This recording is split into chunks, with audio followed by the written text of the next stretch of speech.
de Cambio Climático. Embajador, muy bienvenido, muchas gracias por acompañarnos en este panel. Vía videoconferencia, en un momento más, desde Chile, nos vamos a enlazar con José Luis Samaniego, quien es director de la División de Desarrollo Sostenible y Asentamientos Humanos de la Comisión Económica para América Latina y el Caribe, quien, bueno, él ya nos está escuchando y nos está viendo, y en un momento más nos vamos a enlazar con él para que también participe en este panel. Muchísimas gracias, José Luis Samaniego, por aceptar la invitación a participar en este panel. Y, por supuesto, a Juan Pablo de Leo. Juan Pablo de Leo es también periodista, es titular de Informativo 40 y también es colaborador del programa El Primer Café, quien va a ser moderador de este panel. Juan Pablo, también muchísimas gracias. Bueno, ustedes vieron en el programa que estaba anunciado como uno de nuestros panelistas, Rajendra Pachauri, quien es el presidente del IPCC, que es el panel intergubernamental de expertos de cambio climático, que es el organismo que hace, científico, que hace los informes sobre los cuales pues sabemos cómo va evolucionando el cambio climático. Sin embargo, él se enfermó, no pudo estar presente con nosotros. Sin embargo, envió un video de 10 minutos en donde pues resume de manera compacta lo que iba a decir en este panel. Entonces, bueno, vamos a iniciar con el video de Rajendra Pachauri y inmediatamente después del video, pues ya le voy a ceder el uso de la palabra a Juan Pablo para que pueda igualmente iniciar con la moderación de este panel, y la senadora Garza, a nombre del Senado, hará las conclusiones del panel. Entonces, bueno, vamos adelante con el video. Greetings, Excellencies, distinguished ladies and gentlemen. I'm terribly sorry for not being able to make it and be present physically. I still have some cold and cough, and unfortunately I couldn't travel. Y pues no pude viajar el día de hoy para estar con ustedes. Me disculpo por mi ausencia, pero estoy muy honrado de esta oportunidad de por lo menos mandarles este mensaje que yo espero les puede ayude en el propósito por el cual me habían invitado. Quisiera yo enfatizar el hecho de que el día de hoy estamos viviendo en un mundo en el que tal vez no estamos conscientes de los enormes riesgos del cambio climático y lo que vamos a vivir en muchos años al futuro. Pero también es muy satisfactorio ver que esta conciencia que empieza a despertarse el día de hoy es más de lo que teníamos hace apenas 1 año o 5 años. Yo quisiera decir que mucho de esto se debe a que la ciencia actualmente ha podido ofrecer suficiente información, suficiente detalle y evaluación de cómo el cambio climático se está dando y qué va a pasar a futuro. Pero tampoco es un caso nada más de que les dé el escenario, porque no tenemos la solución completa para implementarla contra este reto tan enorme. En cuanto a la IPCC, hemos completado el primer reporte de evaluación que salió como un producto final del trabajo, una síntesis que se presentó el año pasado. Yo quisiera mencionar que este fue un gran esfuerzo. Nos pasamos 5 años trabajando en él y más de 800 científicos fueron los autores de los diferentes reportes, de los 3 reportes del grupo de trabajo, lo mismo que el reporte de la síntesis, para el cual un pequeño subset de autores estuvieron trabajando para escribir esa síntesis. Les menciono esto simplemente porque el IPCC afortunadamente ha podido movilizar al mejor talento científico de todo el mundo, gente que ha unido su talento en un enorme esfuerzo por dedicación a la causa. IPCC no paga a ninguno de sus científicos por el tiempo que dedican.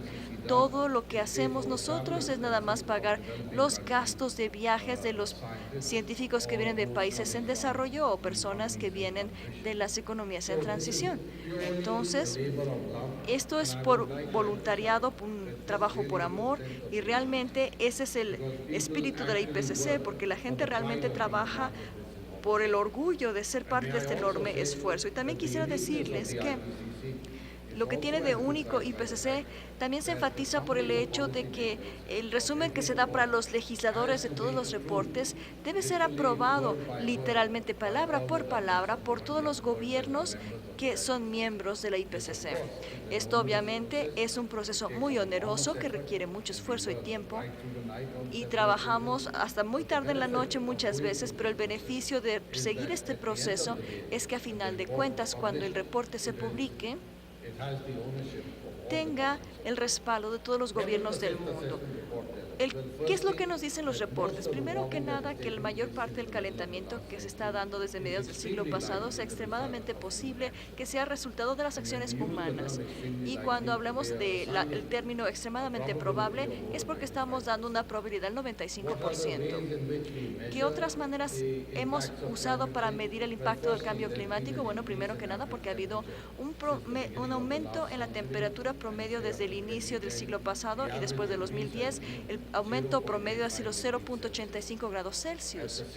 Al mismo tiempo, se están derritiendo los polos y también hay un aumento en los niveles marinos y debido a estas dos fuerzas, el nivel del mar ha aumentado y este aumento en promedio desde principios del siglo pasado y ahora en el 2010, hay muchas partes en el mundo que van a tener que enfrentar grandes riesgos como resultado de este aumento, simple y sencillamente porque existen habitantes humanos en muchos lugares en riesgo, sobre todo en algunas islas y aún en los continentes grandes hay áreas que están en gran riesgo, que están apenas por arriba del nivel del mar o en algunos casos por debajo del nivel del mar. El impacto del cambio climático también se siente en la agricultura, en la salud humana, la disponibilidad del agua y en la forma de un aumento en eventos extremos. Hay dos tipos de eventos extremos que están a la alza. Uno de ellos son las ondas de calor y el otro es los eventos de precipitación extrema. De hecho, si el mundo no hace nada para mitigar las emisiones que actualmente estamos sacando a la atmósfera, estos eventos extremos también van a aumentar en frecuencia e intensidad. Y les voy a dar algunas cifras al respecto.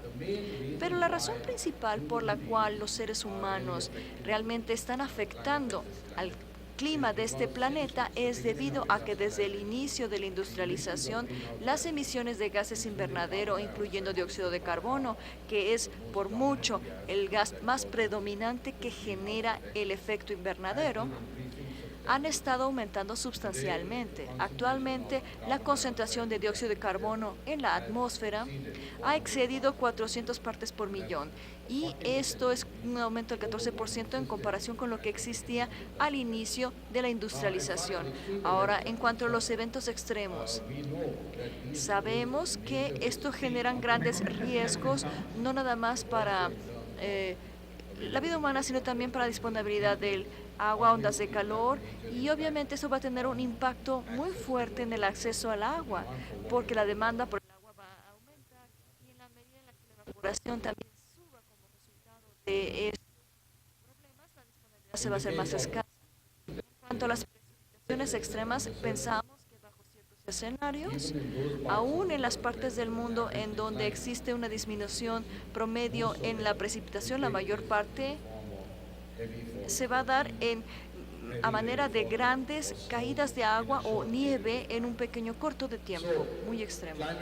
Entonces, el cambio climático no nada más es un aumento en la temperatura lento y estable, sino que está acompañado de muchos impactos como los que ya mencioné. ¿Qué es lo que tenemos que hacer? ¿Qué es lo que las sociedades humanas están llamadas a hacer para poder lidiar con este problema que de forma incidental también genera una gran amenaza para todas las especies en el planeta Tierra, incluyendo las especies marinas? Porque algo que hemos encontrado es que el cambio climático está generando un calentamiento de los océanos y de hecho entre 1917 y 2010, 90% del calor que se generó en el cambio climático ha ido al océano hasta una profundidad de 1.700 metros y desde luego ese calor está llegando más y más abajo en la Tierra. Los océanos están calentando y al mismo tiempo 13% del dióxido de carbono que se emitió desde el inicio de la industrialización también se ha precipitado a los océanos, lo que ha llevado a una acidificación. Por tanto, estos dos factores en sí mismos son responsables de la causa de muchos riesgos a los ecosistemas marinos, y también el cambio climático está generando una migración de las especies, sobre todo en los océanos en diferentes partes del mundo, porque, por ejemplo, los peces que pudieran existir en una cierta área ahora sienten que tienen que irse a otra debido al cambio climático, porque tienen que sobrevivir y tienen que poder reproducirse. Esto tiene grandes implicaciones para las sociedades cuya subsistencia se basa en la pesca de los océanos. Entonces, ¿qué es lo que deberíamos hacer? Primero que nada, tenemos que adaptarnos a los impactos del cambio climático, porque existe una inercia en el sistema. Como resultado del aumento de las gases de invernadero en el pasado, lo que estamos viendo es que el cambio climático va a seguir por varias décadas, y por tanto, las sociedades humanas no tienen ninguna otra opción más que adaptarse a estos impactos, y estas adaptaciones van a tener que tomarse a nivel local, porque los impactos varían mucho de lugar en lugar, y desde luego que la extensión de la vulnerabilidad de las diferentes comunidades también varía de lugar en lugar. Por tanto, dependiendo del tipo de impacto, la extensión de la vulnerabilidad de cada comunidad varía, y por tanto tendrán que establecer medidas de adaptación. Sin embargo, si no hacemos mitigación de las emisiones de gases invernadero, es decir, que si no controlamos lo que está generando el cambio climático, entonces en algún momento vamos a exceder el punto de vuelta, el umbral de tolerancia, más allá del cual va a ser casi imposible remediar los daños. Entonces, lo que tenemos que hacer urgentemente es mitigar las emisiones de gases invernadero. Algunos les dirán que eso es muy caro, pero en realidad hemos encontrado en el reporte quinto de la evaluación que el costo de la mitigación no va a ser más de 0.06% del PIB global anualmente. Y eso obviamente no es caro, no es un precio demasiado caro, sobre todo si consideran el hecho que el impacto del cambio climático va a hacerse tan difícil de manejar hacia el futuro, que es evidente que la acción ahora va a ser más costo eficiente que a futuro, o ninguna acción. Y no podemos retrasar tomar las acciones de mitigación por cuestiones del costo de este problema.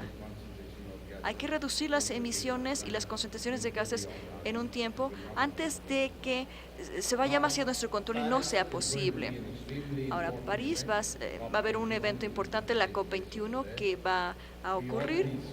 Nosotros ya hemos visto que hay mucha energía alrededor. Hay una determinación por parte de varios países y grupos de países de tomar acciones. Yo me siento optimista con cierta precaución. Espero que podamos conseguir el acuerdo que queremos en París, pero también hay que estar conscientes que cualquier acuerdo que se logre ahí tendrá que ser revisado. Mi opinión personal es que debe existir una revisión que se pueda generar dentro de los acuerdos de una vez, porque a menos de que podamos hacer una revisión ex ante y post, no vamos a saber qué es lo que va a pasar, porque finalmente el Acuerdo de París esencialmente se va a basar en lo que llamaríamos acciones voluntarias por diferentes países. También quisiera yo enfatizar que no nada más es un asunto de los gobiernos nacionales o subnacionales o de los acuerdos multilaterales a nivel global lo que se requiere. También necesitamos asegurarnos que las empresas, la sociedad civil y de hecho todos los individuos del planeta tomen las acciones que son necesarias para que utilicemos la energía de una forma más eficiente y caminemos hacia un consumo y producción de bajo carbono. Para el 2015 tendremos que asegurarnos de que hayamos triplicado o cuadruplicado la cantidad de energías de cero carbono o muy bajo carbón que use la sociedad. La reducción de las emisiones para el 2015 tendrá que ser de un 40 al 70% sobre los valores del 2010 que tuvimos. Y para finales del siglo tendremos que asegurarnos que las emisiones hayan llegado ya sea a un nivel cero o valores negativos.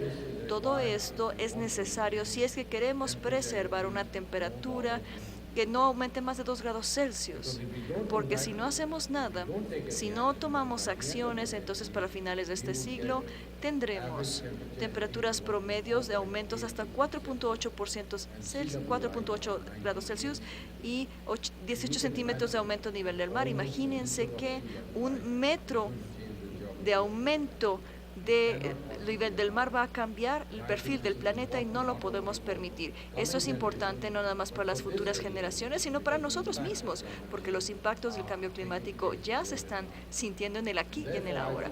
Por tanto, es muy importante que todos nosotros nos demos cuenta que la COP21 en París marca un punto de no regreso y se requiere un acuerdo fuerte para que las sociedades humanas puedan realmente minimizar y manejar los riesgos del cambio climático. Aún así me siento optimista porque yo creo que la ciencia ya nos enseñó hacia dónde vamos y qué es lo que tenemos que hacer para poder enfrentar este reto. Y aquí debo decir que estoy muy agradecido de reconocer la oportunidad que me han dado para hablar con una audiencia tan distinguida. Haré lo mejor, como lo hago en todo el mundo, para explicar estos temas y debo decir que el trabajo de la IPCC finalmente está haciendo un impacto en términos de las percepciones de las personas y de la determinación de la gente de enfrentar el problema cara a cara, y cada uno de nosotros tenemos que hacer lo que esté en nuestro poder. Por tanto, Mahatma Gandhi tiene toda la razón cuando él decía que hay que ser el cambio que uno quiere en el mundo. Cada uno de nosotros debe ser el cambio que queremos ver en el mundo para enfrentar el cambio climático hoy. Gracias.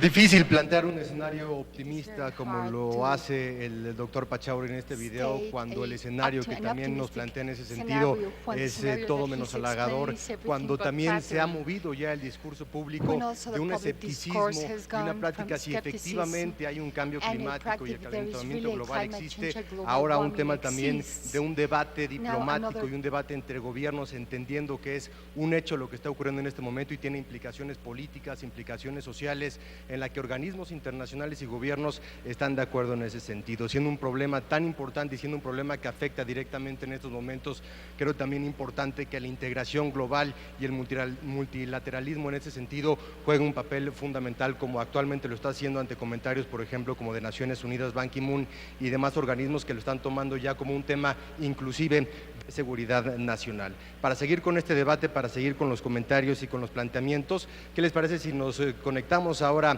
vía satélite precisamente hasta Chile, donde se encuentra el señor José Luis Samaniego, director de la División de Desarrollo Sostenible y Asentamientos Humanos de la Comisión Económica para América Latina y también para el Caribe, economista, lead fellow y maestro en Economía Política Internacional. También fue coordinador de Asuntos Internacionales de la Secretaría de Medio Ambiente, Recursos Naturales y Pesca durante el periodo de 94 a 2000.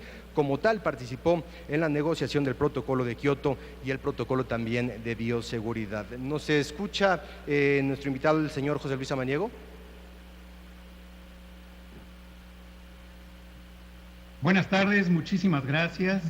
Permítanme comenzar con un saludo mío y de Alicia Bárcena, la secretaria ejecutiva de la CEPAL, y agradecer a la senadora Rojas la oportunidad de invitarnos a este evento, Seminario México en el Mundo. Yo voy a hablar fundamentalmente de los impactos económicos del cambio climático y me gustaría situar a la región en este momento de baja en el ciclo económico debido a la reducción del precio de los commodities. Lo que nos deja ver esto es que pasado el auge ha habido cero transición hacia el desarrollo sostenible en la región a pesar de la buena posición económica. Segundo, la baja del ciclo ha generado en algunos países una reacción de alarma y ha relajado algunas protecciones ambientales en favor del extractivismo, principalmente minero. Pero la región también tiene algunos avances importantes. Por ejemplo, en las políticas fiscales de varios países se ha introducido el costo fiscal a los combustibles fósiles, se ha reducido el subsidio y se le ha puesto precio a la molécula de carbono, cosa que se ve favorecida por la reciente baja en los precios de los combustibles fósiles. Se han introducido medidas fiscales para reconocer los daños del consumo de combustibles fósiles al igual que algunas otras externalidades como el consumo de azúcar en las bebidas y la utilización de los autos. Ha habido una mayor penetración de las energías renovables en la región, junto con un cambio jurídico, un cambio en el procedimiento para licitar la energía con base en compras al menor precio posible, lo que ha permitido que, por ejemplo, en Chile y en Brasil se incremente la participación de las energías renovables, y hay una negociación en avance sobre el llamado Principio 10 de la Cumbre de Río, que permite incrementar el acceso efectivo a la participación en los procesos de decisión ambientales, el acceso a la información y los procedimientos administrativos y jurídicos para la remediación del daño. Hay también una renovada sensación de urgencia, en parte por el quinto reporte del IPCC y en parte porque los síntomas del cambio climático son mucho más pronunciados. Pero América Latina tiene una tarea muy complicada. América Latina representa el 9% de las emisiones globales de gases de efecto invernadero y 5% de las emisiones de energía. Per cápita tiene una contribución de 7 toneladas per cápita, es superior a la media mundial, que es de 6.6, y por emisiones de energía 3 toneladas per cápita, que es inferior a la mundial, que es de 4.8 toneladas per cápita. Se ha reducido la deforestación, pero las emisiones provenientes de la energía van aumentando, asociadas al ingreso, que va en aumento, y a la población, que también va en aumento. Por lo tanto, a nivel global hay una brecha de reducción de emisiones para pasar de 40 gigatoneladas actuales de gases de efecto invernadero a las 20 necesarias en 2050, para no pasar la barrera de los 2 grados centígrados que recomienda la ciencia. Por lo tanto, América Latina y el Caribe debe de pasar de 7 toneladas per cápita a 2 toneladas per cápita para mediados de este siglo. Y eso implica un gran cambio económico y también cultural. América Latina sufre la principal asimetría internacional, no genera la mayor contribución al cambio climático, pero lo sufre desmedidamente.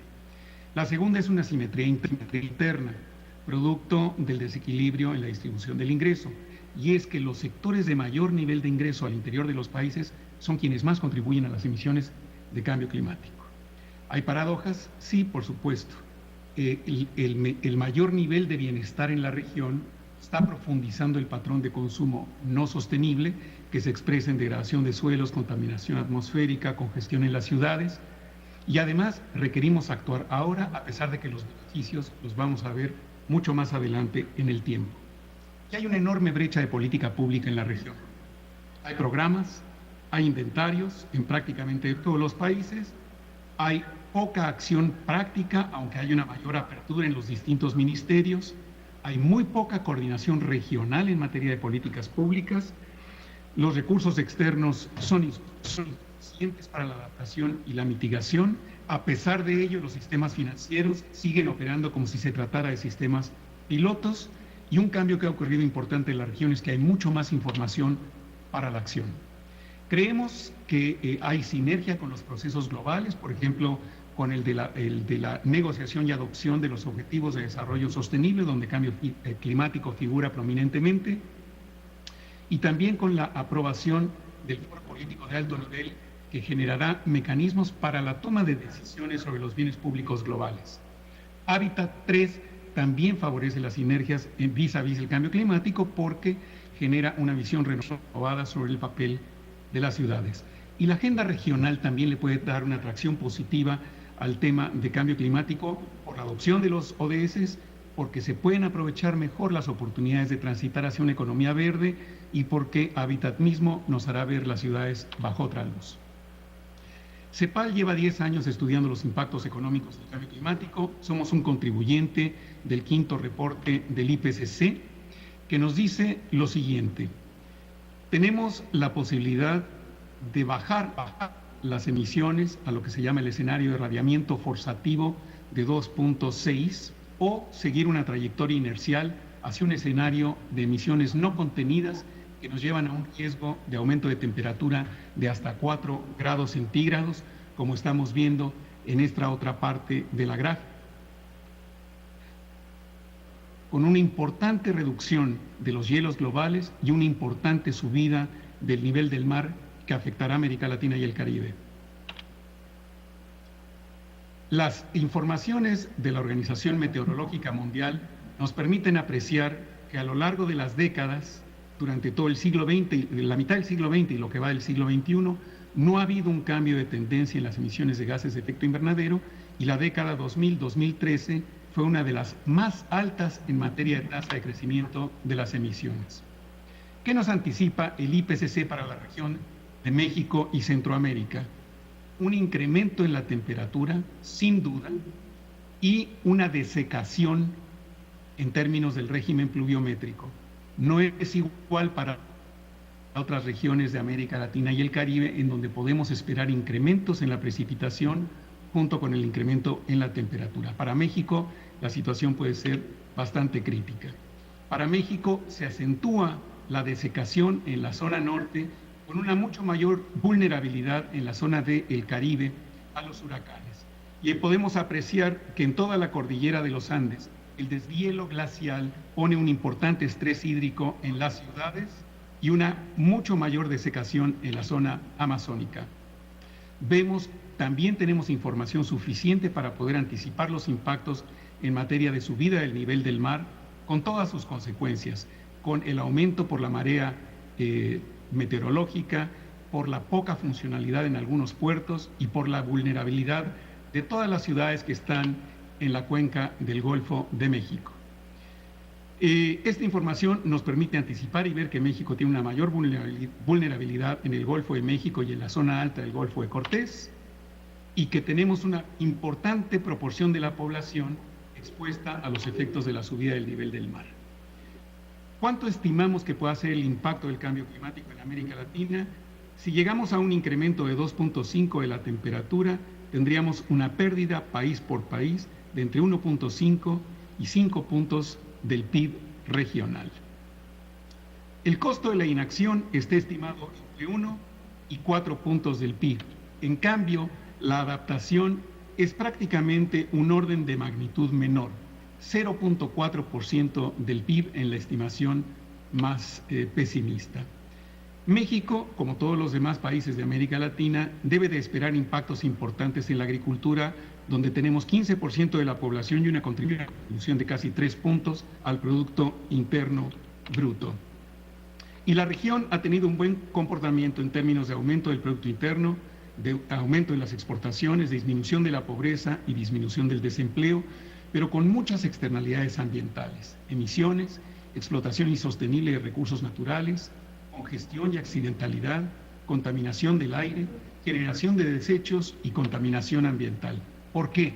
Porque tenemos un patrón de consumo muy asociado al consumo energético de alto contenido de carbón, porque estamos siguiendo una trayectoria de motorización, y aquí vemos a México que está siguiendo prácticamente la tasa de motorización de los Estados Unidos, porque la tasa de adquisición de automóviles ha sido muy alta durante la última década, porque la distribución del ingreso hace que los 2 últimos quintiles sean los más responsables de la contaminación, la congestión y el deterioro en las ciudades, porque son los quintiles más ricos los responsables del consumo de los combustibles fósiles en las ciudades, que ya están en niveles que superan las normas de salud, como se señala aquí en el caso de México. Por lo tanto, no basta el crecimiento económico si no hay un cambio en el modelo de desarrollo.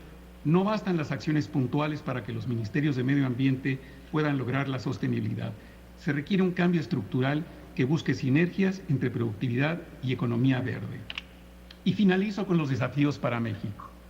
México ha tenido un muy buen comportamiento en el ámbito internacional, no hay que cejar, se trata de un cambio generacional. Segundo, tenemos una tarea y una responsabilidad interna enorme de integrar políticas, la energética, la fiscal, la urbana y otras. Prevenir riesgos nuevos que se producen en escala regional y desarrollar los espacios de coordinación para la armonización de políticas que hagan más fácil el tránsito hacia el desarrollo sostenible. Muchas gracias. Muchas gracias al señor José Luis Samaniego. Y ahora es turno del embajador Porfirio Thierry Muñoz Ledo Chevanier, representante especial de México para las negociaciones sobre cambio climático y también representante permanente de México ante la Organización de las Naciones Unidas para la Educación, la Ciencia y la Cultura, la UNESCO. Embajador, ahora que también inicie su participación, quisiera retomar también un comentario que hizo el señor José Luis Samaniego con respecto al compromiso internacional, con respecto también a las necesidades internas de México, entendiendo la agenda regional y el liderazgo que se puede tomar en ese sentido, entendiendo las acciones positivas que México ha tomado para el cambio climático.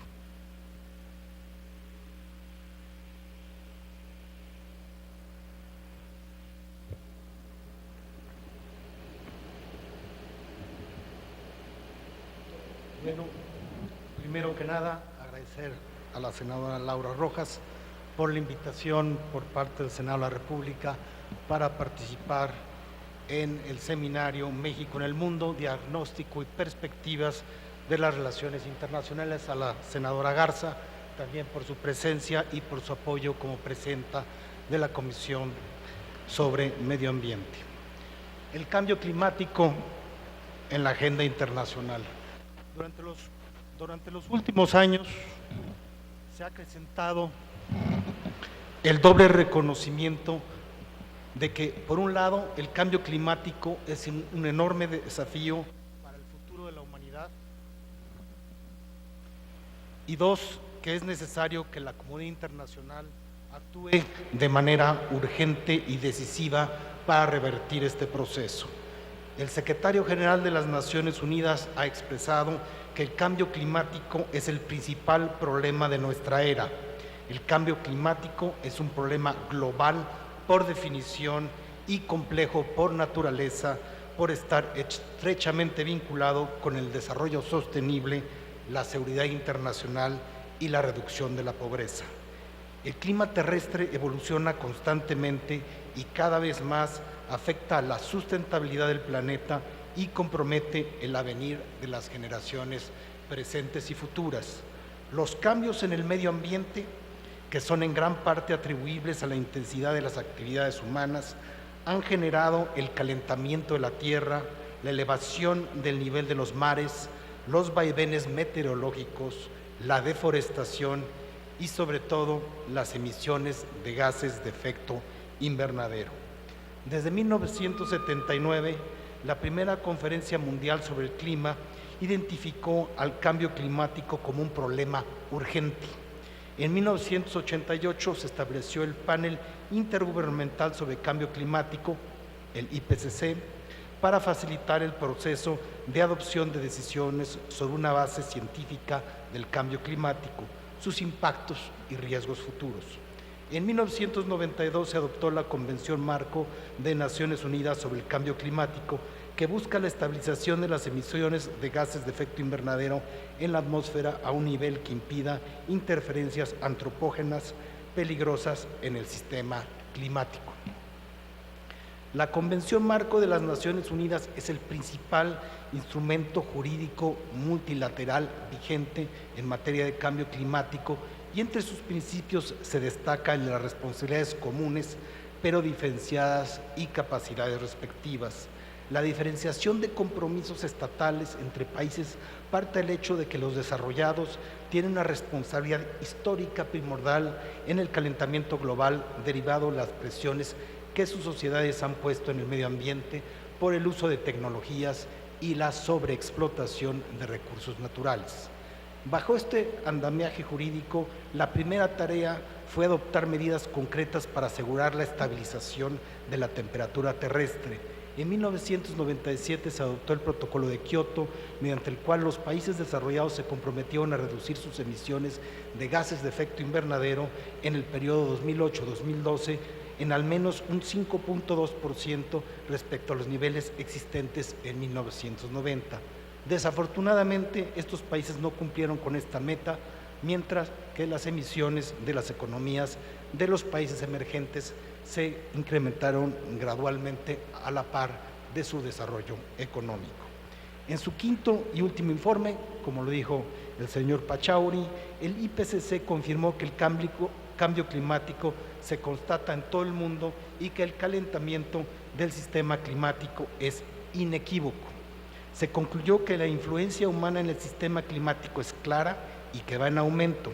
Se recordó que si no se adoptan las medidas adecuadas respecto al medio ambiente, se incrementa la probabilidad de impactos graves, generalizados e irreversibles en las personas y en los ecosistemas. Reconoció el informe que aún existen opciones para la adaptación y que con actividades de mitigación rigurosas se puede conseguir que los impactos del cambio climático permanezcan en un nivel controlable. El informe Stern del economista británico Nicholas Stern sobre la economía del cambio climático de 2006 indicó que al enfrentar el calentamiento global exigiría destinar el 1% del Producto Interno Bruto mundial a esta tarea, mientras que remediar sus consecuencias posteriores requería de cerca de más de un 20%. Este argumento lo dijo elocuentemente el señor Pachauri. Aplazar la solución a los problemas de cambio climático podría resultar mucho más costoso que hacerlo ahora.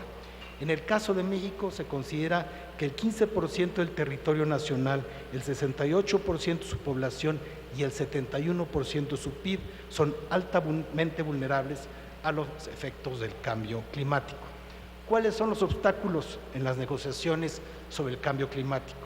En el ámbito internacional, y a pesar de las enormes expectativas generadas por la entrada en vigor del Protocolo de Kioto en 2005, surgieron dos principales obstáculos que han impedido avanzar en los esfuerzos de la comunidad internacional para alcanzar la estabilización de los gases de efecto invernadero. Primero, el cumplimiento de las obligaciones de reducciones de concentración de gases fue considerado altamente costoso en términos económicos y de competitividad comercial. Asimismo, la falta de opciones para sectores específicos de la economía, como la ganadería, que es una importante fuente de concentración de gases también, impidieron avanzar en el conjunto de las negociaciones climáticas. La decisión de Estados Unidos, uno de los dos mayores emisores, de no ratificar el Protocolo de Kioto, así como la de Japón, Federación de Rusia, Canadá y Nueva Zelanda, de no renovar su compromiso de reducción para el segundo periodo de compromisos de Kioto para el periodo 2013-2020, puso en entredicho la eficacia del régimen, sobre todo porque quienes quedaban obligados a este régimen representaban solo el 16% de emisiones de gases de efecto invernadero. En segundo término, el principio de responsabilidades comunes pero diferenciadas y capacidades respectivas fue considerado inequitativo por los países desarrollados. En un principio se entendió este principio como la obligación de reducción de los desarrollados, mientras que para los países en desarrollo tan solo se entendió como un deber de realizar acciones voluntarias para combatir el cambio climático en la medida de sus propias capacidades. La interpretación rígida de este principio, sobre todo de que las obligaciones vinculantes correspondían exclusivamente a los países desarrollados que aparecen en el anexo 1 de la Convención, tuvo como corolario que las naciones en desarrollo adujeran que solo reducirían sus emisiones si para ello contaban con el acceso a la tecnología y el financiamiento por parte de los países desarrollados. La Conferencia de Naciones Unidas sobre Cambio Climático de Lima, COP20, que se realizó hace apenas unas semanas, ha sido considerada como un éxito en la medida en que se pudieron registrar importantes avances y destrabar las posibilidades de la firma de un acuerdo en París en diciembre de este año. La reunión se dio a la tarea, en primer lugar, de adoptar un documento base de negociación que reuniera los elementos susceptibles para un nuevo acuerdo multilateral. En segundo término, se progresó en la forma de cómo los países elaborarán y presentarán sus compromisos nacionales para reducir sus emisiones de gas de efecto invernadero, conocidos comúnmente como contribuciones tentativas determinadas nacionalmente, o INDCs por sus siglas en inglés. Las INDCs constituyen uno de los aspectos centrales del posible acuerdo, ya que servirán como planes nacionales de acción climática que los países que estén en posición de hacerlo deberán entregar durante el primer trimestre de este año. El Gobierno de México ha anunciado que se presentará su documento de sus contribuciones tentativas determinadas nacionalmente a finales de marzo. Las INDCs combinan un sistema de abajo hacia arriba en el cual los países presentan sus contribuciones de acuerdo con sus prioridades, circunstancias y capacidades, con un esquema de arriba hacia abajo en el que los países buscan reducir las emisiones globales para limitar el aumento promedio de la temperatura global. El logro en Lima más importante fue el reconocimiento de que todos los países deberán reducir sus emisiones basados en sus responsabilidades comunes, pero diferenciadas y respectivas capacidades, principio al cual se le añadió la frase, comillas, a la luz de sus circunstancias nacionales, terminología que podría ayudar a acotar el alcance, desde luego, de este tipo de responsabilidades. México y el proceso de negociación. México, como se ha dicho, ha participado activamente en las negociaciones multilaterales de cambio climático con el objetivo de impulsar un modelo de desarrollo propio y global, competitivo, sustentable, resiliente y bajo en carbono. La posición de México busca ante todo garantizar la protección y el aprovechamiento sustentable de sus recursos naturales para orientar su desarrollo de acuerdo con sus prioridades nacionales. Como actor con responsabilidad social global, está en el interés de México el lograr la acción colectiva para mitigar las emisiones de gases de efecto invernadero, mientras que es un emisor modesto de este tipo de gases, solamente con cerca de un 1.4% del conjunto de las emisiones mundiales, es un país altamente vulnerable a los impactos del cambio climático, como lo hemos podido observar y el representante de la CEPAL nos los hizo ver en su presentación hace apenas 2 minutos. Para ello, y aún con las medidas ambiciosas emprendidas en el ámbito doméstico, a menos de que los principales emisores de gases de efecto invernadero asuman compromisos vinculantes y verificables, México será afectado cada vez más y de forma más dura por el cambio climático. Los efectos nocivos implican los daños a su diversidad, su población e infraestructura, así como sus consecuencias en las relaciones políticas, económicas y sociales transfronterizas e incluso regionales.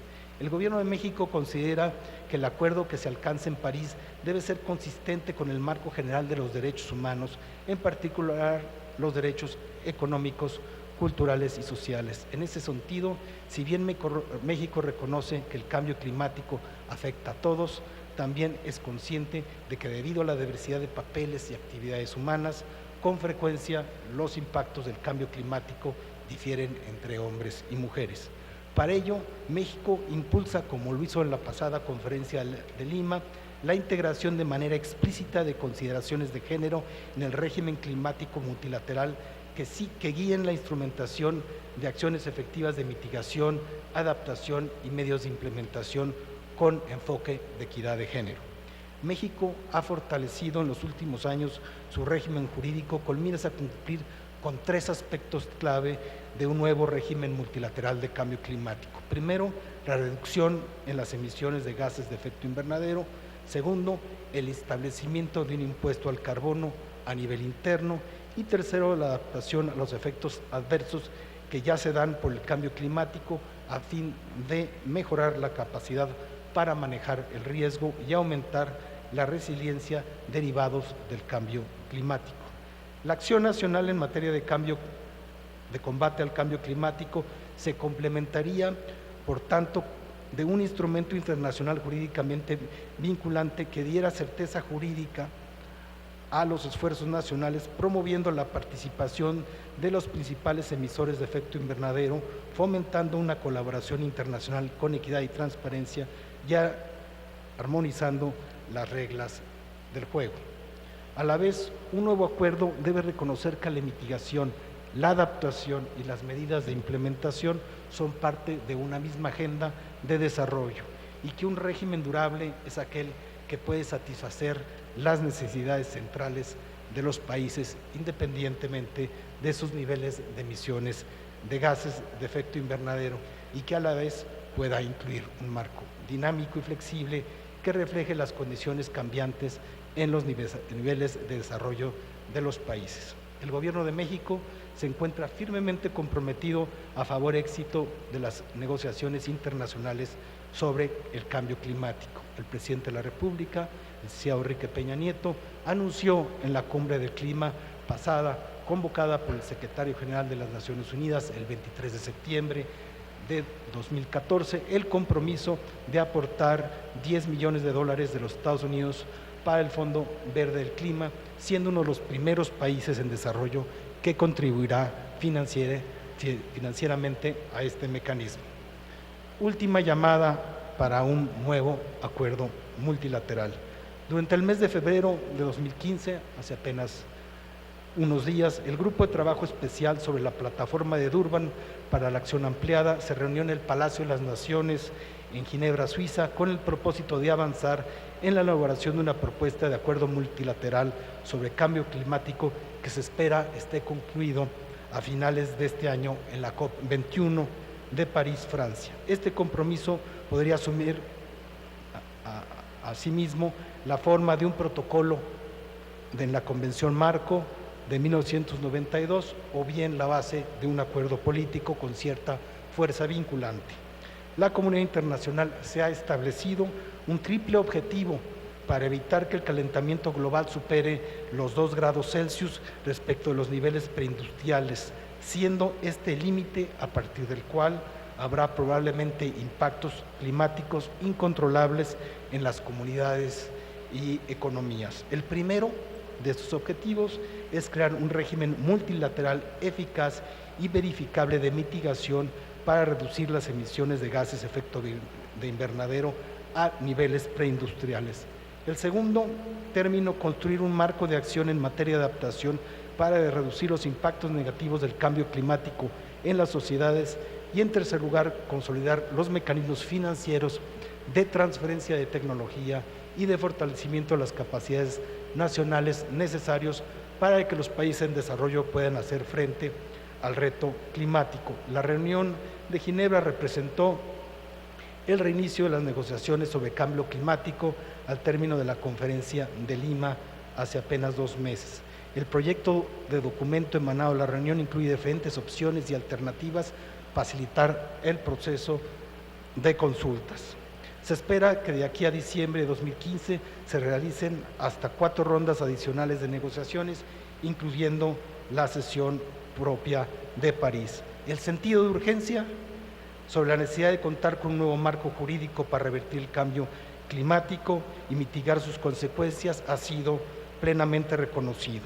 Si bien aún observamos diferencias en la comunidad académica entre quienes promueven un 50% de la reducción de los gases de efecto invernadero para 2050 y los que plantean la total descarbonización de la economía para fin de siglo, es claro que el objetivo central es avanzar hacia una reducción sustantiva de emisiones y lograr una transición gradual a una economía baja en carbono. En ese sentido, es la Organización de las Naciones Unidas para la Educación, la Ciencia y la Cultura quien desempeña un papel importante en los preparativos de la COP20 y en el marco del 70 aniversario de la organización, que convocará a una serie de conferencias y seminarios científicos este año para promover los objetivos de la conferencia.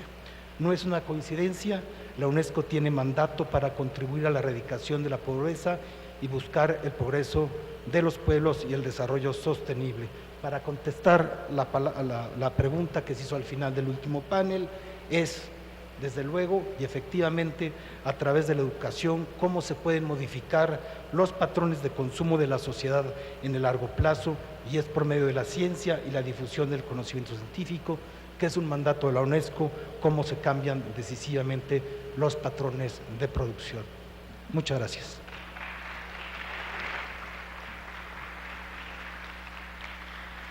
Muchas gracias, embajador.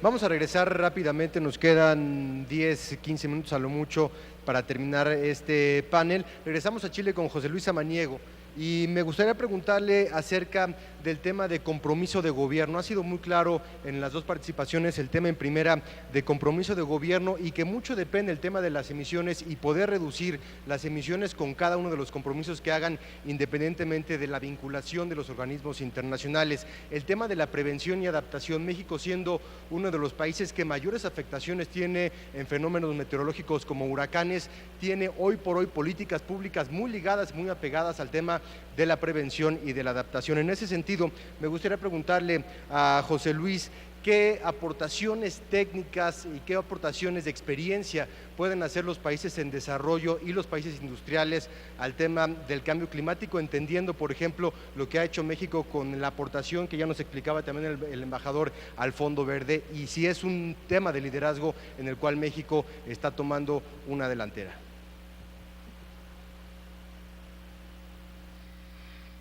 Entiendo, gracias. Entiendo que la pregunta es sobre el Fondo Verde y su expresión como un mecanismo de entendimiento. Bueno, hay varias cosas que comentar en torno al Fondo Verde. Creo que está llamado a jugar un papel importante en el marco de la Convención, sin duda, y sobre todo cuando recibe el financiamiento comprometido de $100,000 millones anuales a partir del 2020. Creo que marca una diferencia importante respecto de otros mecanismos. No es un mecanismo originado en los bancos y en una política de posicionamiento, no es una política unilateral de algún país, sino que realmente es un mecanismo aprobado en el marco de la negociación, y eso lo hace realmente distinto. Segundo, creo que el cumplimiento con el financiamiento del Fondo Verde es el cumplimiento de una promesa y por lo tanto la generación del mecanismo de confianza en el marco de la Convención, del cual está claramente muy necesitada. Si va a ser suficiente en su momento, bueno, estamos hablando fundamentalmente de una externalidad, es decir, algo que se impone. El cambio climático está impuesto sobre el conjunto de los países. Y los fondos creo que serán importantes, pero no van a poder cubrir el total de las externalidades, a pesar de que lleguen a ese flujo de financiamiento. Y hay varias cosas pendientes por ver si efectivamente funcionan así.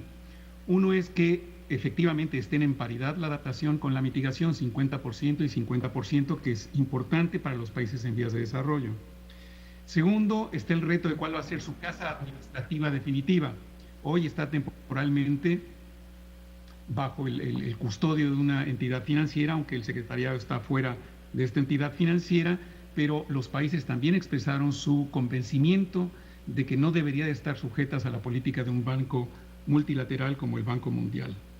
Y sin duda el fondo complementará las acciones, sí, pero hay una responsabilidad importante de aprovechar las oportunidades de mitigación propicias al desarrollo que van en línea con el desarrollo interno de los países, como la mejora de los servicios públicos, y también en cuidar que los mecanismos de adaptación que van a ser inevitables en nuestros países no sean producto de las emergencias, sino que sean en lo posible producto de una planificación que permita asignar la combinación de fondos nacionales con fondos internacionales del mejor modo posible. Pero sin duda es una expresión de entendimiento en el marco de la Convención sobre los medios de implementación.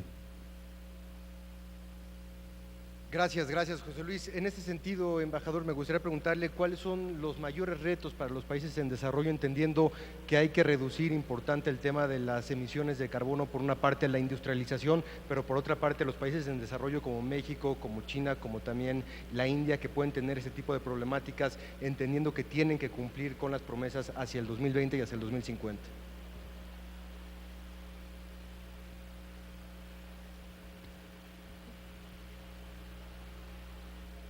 Bueno,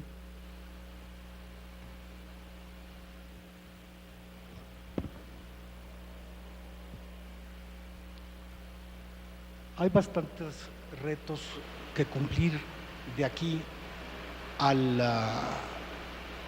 desafíos de aquí a diciembre. Nos quedan 10 meses de negociaciones y los primeros retos que tenemos que hacer, que tenemos que afrontar, es primero encontrar la voluntad política suficiente para llevar un acuerdo jurídicamente vinculante. Segundo, hay que ver que el proceso no acaba en París, lo dijo Pachauri muy claramente. París no es el final del proceso, quizás sea el final de la primera parte del proceso negociador. Es el inicio de una implementación de un nuevo régimen y de un nuevo modo de ver las cosas, de cómo afrontar los retos del cambio climático. Para los países desarrollados, el reto es reducir las emisiones de cambio climático, y para eso creo que ha habido anuncios bastante claros y quizá sean hasta alentadores. Decir, por ejemplo, y tengo los datos, que China y Estados Unidos hace unos meses anunciaron reducir sus emisiones. Estados Unidos anunció que reduciría sus emisiones entre el 26 y 28% hacia el 2025, mientras que China alcanzará su máximo emisiones en 2030. La Unión Europea las disminuirá en un 40% en 2030. Estos tres compromisos en su conjunto hacen suponer que el 55% de las emisiones actuales ya estarán sujetos a un proceso importante de reducción.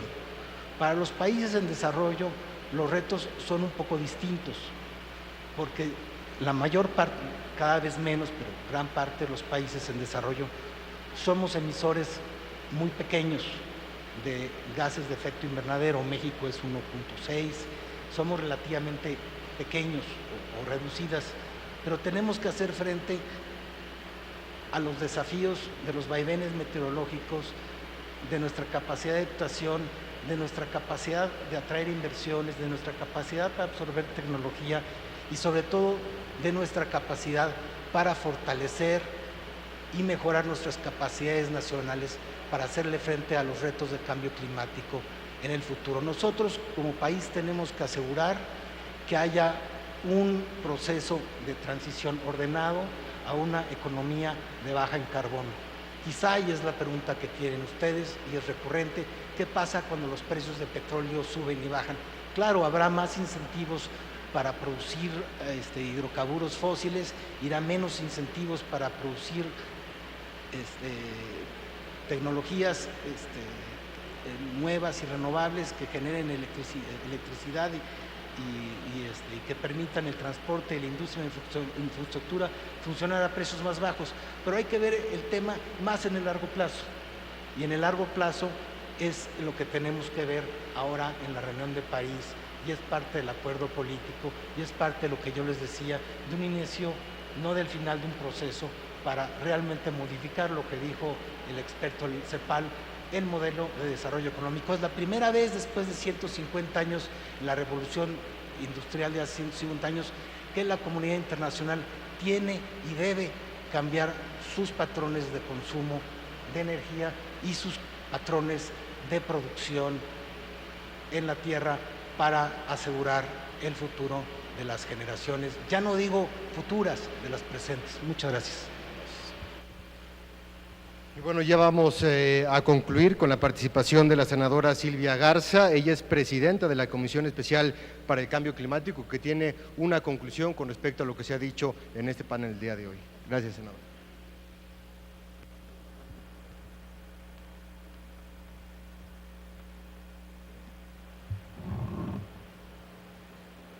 Muy buenas tardes, tengan todos ustedes. Muchísimas gracias, senadora Rojas, por la invitación y sobre todo felicitarla por esta gran convocatoria. Al embajador Porfirio Muñoz, bienvenido al Senado de la República, así como a nuestro amigo Juan Pablo Leos. Pero por supuesto también a los panelistas José Luis Samaniego y Rajendra Pachauri, presidente del IPCC. Yo creo que son muchísimos temas los que podemos tocar en las conclusiones, que por cierto fueron excelentes participaciones. Yo quisiera empezar primero por lo que acaba de suceder en Lima, Perú, la COP20. Tenemos que ir a saber el llamado de Lima para la acción climática, porque es fundamental para el futuro.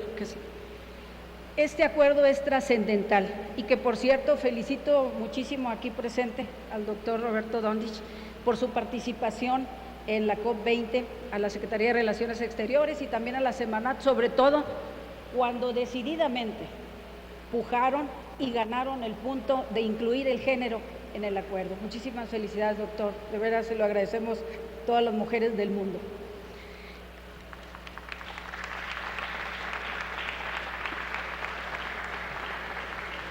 Lo que tenemos que saber es precisamente los compromisos que van a suceder en este primer trimestre del 2015.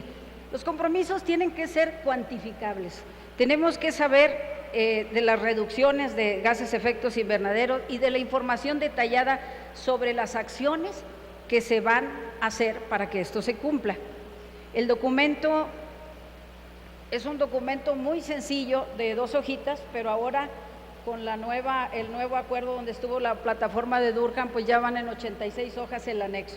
Yo espero que no sigan aumentando las hojas y que sí los compromisos, porque eso es lo que necesitamos en realidad, amigos, que se cumplan, honrar la palabra, honrar los acuerdos. Creo que esto es de principios que tenemos que hacer. Y quiero decirles, por ejemplo, que cuáles fueron por mencionarles algunos, los temas más importantes que se trataron en la COP20. Primero, 27 países anunciaron que aportarían 10,000 millones de dólares, dinero que será destinado a los países más vulnerables en desarrollo, entre ellos México, que entrega 30 millones de dólares, que también me gustaría, bueno, 10 millones aquí, pero 20 al Fondo Ambiental, pero que también me gustaría que se empezara por casa. El Fondo para el Cambio Climático aquí en México tiene 0 pesos, 0 centavos. Entonces el buen juez empieza por su casa, hay que echarle ahí ganas. El financiamiento a lo largo para movilizar 100,000 millones de dólares para el 2020. Aquí tenemos que en ambos, lo primero que se tiene que hacer es un modelo de transparencia, donde todos estemos de acuerdo en cómo se utilizan esos recursos. Por supuesto, el tema red, de los avances en los temas de financiamiento, transparencia, garantía y reporte de verificación. Para mí, los grandes retos que vienen para este nuevo acuerdo, y el tema dice última llamada.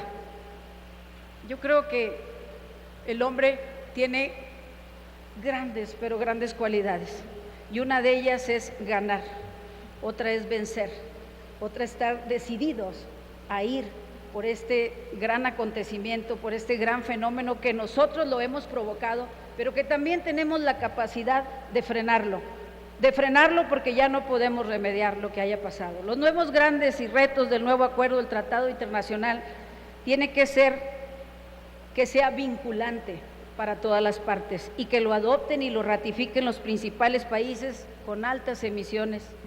Este es un reto que ojalá y ocurra en París, que las grandes economías, las grandes potencias que son las que tienen emisiones de más del 40%, solamente Estados Unidos y China sumados dan más del 40% de estas emisiones, pues tienen que estar firmando.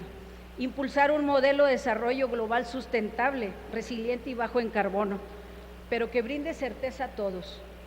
Todos tenemos que tener la certeza, que incremente la ambición de las medidas de mitigación, que asegure los flujos de financiamiento y, sobre todo, en los países más vulnerables, insulares y en desarrollo. Un cambio de modelo en la producción de energía, eso es esencial. Y sobre todo, que no rebasemos los 2 grados centígrados, que eso es a donde todos queremos llegar. Quiero empezar porque el señor Pachauri nos comentó todo. Comentaba con la senadora Rojas ahorita hace un momento, me decía, cada vez que escucho este tema me aterrorizo. Le digo, ¿y sabes por qué? Porque lo pensamos a futuro, pero el problema lo tenemos en presente. Él dijo algo muy importante, estar conscientes. Creo que ahí empieza, ahí inicia llegar a un buen puerto, el estar conscientes, pero la conciencia colectiva. Esto no es de gobiernos, esto es de estar consciente cada uno de nosotros, qué es lo que podemos hacer con pequeñas acciones para poder ayudar al gobierno, con grandes acciones, todos caminando hacia un mismo lado. Dijo que había suficiente información, por supuesto lo hay. Quiero decirles que el 10 de abril del 2014, nosotros nos visitaron en el Senado a la Comisión de Ciencia y Tecnología y Cambio Climático, los científicos nacionales y de Estados Unidos y Canadá que participan en el IPCC y adelantaron, ¿verdad?, un resumen de lo que era el 5º informe y que por supuesto fue un evento excelente. Los compromisos que tenemos que hacer, hablando de la conciencia mundial, primero tenemos que tener políticas públicas en la materia, pero que sean transversales.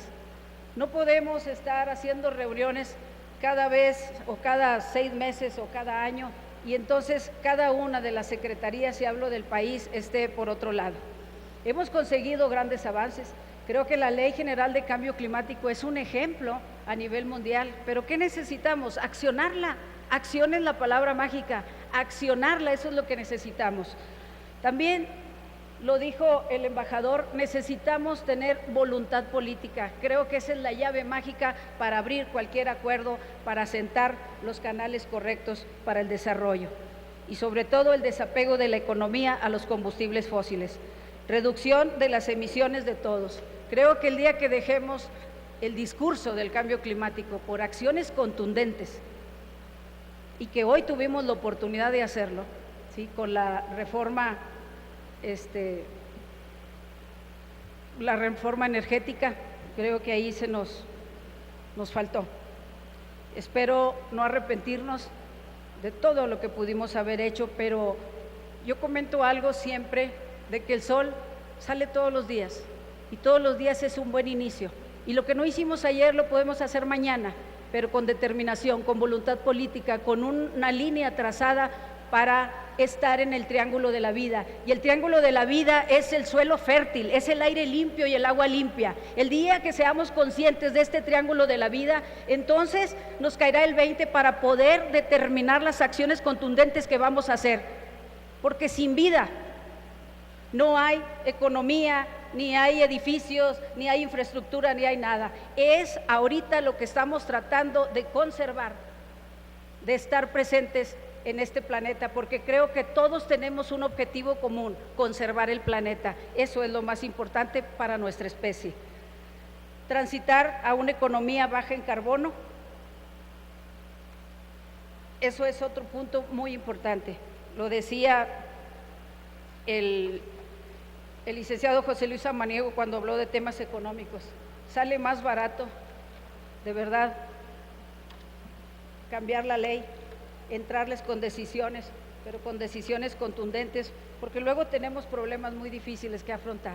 Por ejemplo, y lo vimos hace poco en la Ciudad de México, cuando hablan del nuevo plan del Hoy No Circula, pues como todo lo que se suscitó.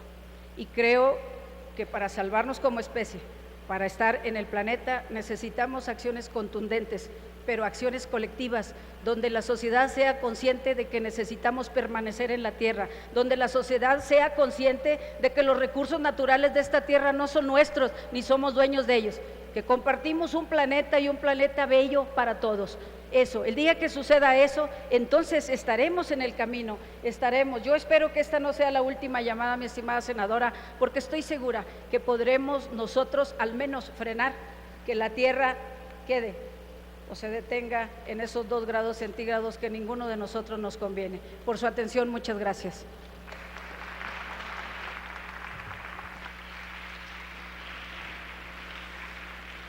Con eso llegamos al final de este panel Cambio Climático, última llamada para un nuevo acuerdo multilateral, en un tema en el que tiene afectaciones, como le decía la senadora, a mediano y a largo plazo. Finalmente se toma una agenda política y una agenda también económica y social importante en el tema del cambio climático en organismos internacionales en México, y hoy precisamente también en este foro el tema del cambio climático a nivel multilateral, importantísimo haberlo tratado. Muchas gracias, senadora, muchas gracias también a la senadora Silvia Garza, presidenta de la Comisión Especial para el Cambio Climático. También muchas gracias al señor José Luis Samaniego, director de la División de Desarrollo Sostenible y Asentamientos Humanos de la Comisión Económica para América Latina.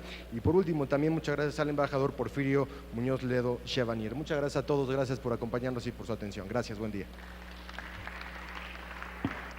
Bueno, pues de esta manera se desarrolló el tema cambio climático, última llamada para un nuevo acuerdo multilateral en el cual los presentes manifestaron que el cambio climático está provocando calentamiento de océanos, afecta también, según lo expresaron, la agricultura, la salud, la disponibilidad del agua, así como un aumento de eventos extremos. De igual manera se realizó un análisis en torno a la pérdida económica y deterioro de ciudades y de salud. que se estarían presentando con el cambio climático. Ante esto dijeron que este problema representa pues precisamente grandes desafíos y un cambio estructural, por lo que coincidieron que es un problema global de seguridad nacional, lo que es este cambio climático. Bueno, pues por mi parte es todo. Muchísimas gracias por su atención. Yo lo invito a que permanezca en la señal del canal del Congreso, el canal de la Unión.